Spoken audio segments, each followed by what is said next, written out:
Hi everyone, it's Sunday. I'm in the office just doing a few things with some clients as usual. I don't know about you, but with interest rate rises, a lot of my HMO mortgages are going up.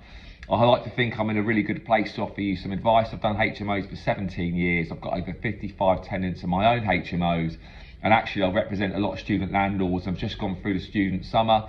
I probably walked into anything between 400 and 500 HMO student lets. So I've picked up a lot of do's and don'ts. There's a lot of things landlords do well and don't do well. So hopefully a few things you can pick up from this video that will help you increase your rents. First of all, the don'ts. I own a few HMOs with my dad. My dad throws nothing out. And less is more now, less is more. He's not the only landlord I find where I walk into properties and they're just accumulated furniture as years have gone by. So when I walked in with my dad, we had 3 Hoovers in the house. He had a dining table chair, just random in the bedroom. We had 3 kettles.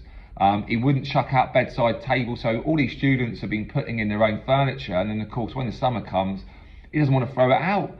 I had 2 desks in 1 bedroom I've seen as well this year. So definitely less is more. I went into a place and we just found some really sort of random wicker furniture. Get it all out. You want to have minimalistic. You want to have the basics of what HMO properties need, which is a bed, a desk, a wardrobe, and a bedside table. You want to have a sofa. You want to have a coffee table, a dining table, and chairs.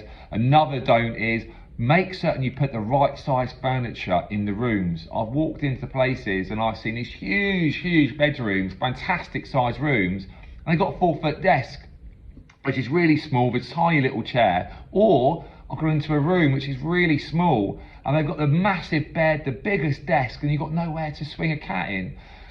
Make certain you pick the right furniture for the right size of room. It's so important to have that impression when you're attracting tenants.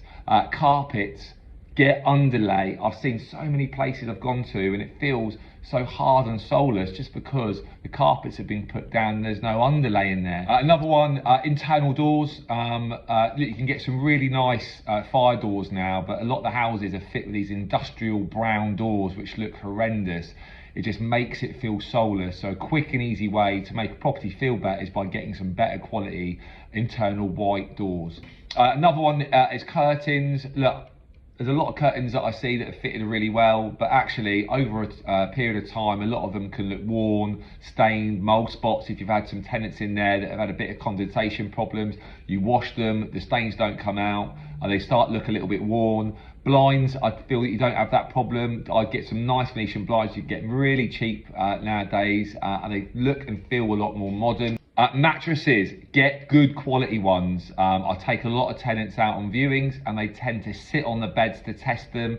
If they're flat as a pancake, that kills the viewing straight away. Now, a few tips that shouldn't cost you too much money, but should hopefully increase your rent. First one is LED strips. I see them on quite a few houses now. They cost you nothing, but they make your property stand out. You can fit them under the kitchen counters, around the kickboards, up the staircase, around windows, underneath beds. Really easy way, as I said, to make your property stand out. The second one is feature walls. So if you've redecorated your home, I always recommend to landlords paint the walls white.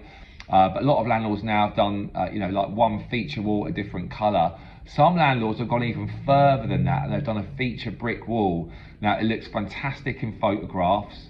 And also when we take students round or young professionals who are doing room lets, they just look great. And it just makes it, again, stand out to other properties that they're going to view. In the kitchen, put in more fridge freezers and if you can, a dishwasher. I get asked from tenants so much if a property has a dishwasher, or when they go on an appointment, they'll spot that they feel there's not enough fridge freezer space for the amount of people that are going to be living in the house. Make certain that you do that. And if you're going to buy a fridge, I would always recommend buying an American fridge freezer. The reaction I get when people see that in the kitchen just makes it stand out. TVs, it's an old one, but a really good one. Some landlords even put flat screen TVs in each individual bedroom with a TV aerial. I would recommend doing that if you can, but if not, a flat screen TV in the communal area is always a great selling point. Gardens, probably the one thing in HMOs I would say which is overlooked the most. You generally will always concentrate on the house first and the outside gets probably left till last. But I would say now it's a really easy way of making your home stand out to your prospective tenants.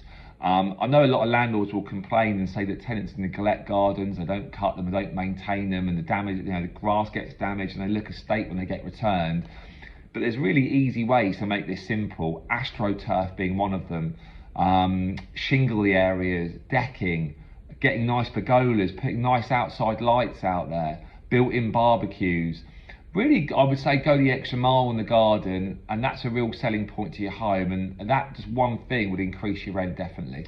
I see a lot of properties that I feel are soulless, that look the same, that don't have much personality in them. I'm the first one, to say white walls, grey carpets, white furniture, some symmetrical furniture throughout the house is the way to go, because I see the reaction that tenants have when you go into homes like that. But you can also add some personality to it, lampshades, side lamps, pictures on the walls, loads of little touches that make the property feel like a home, and that's so important now, and that will really make you stand out, as I said, to your competition. Look, overall, my advice is always put your money into your property, and the money you put in, you will get back on the rent. As an example, if you put in £10,000 to your HMO and that increases your rent by £150 a month, that works out as an 18% return on that 10,000 you've invested. So that is a no-brainer to me. But look, if you need any advice or help, just feel free to get in touch.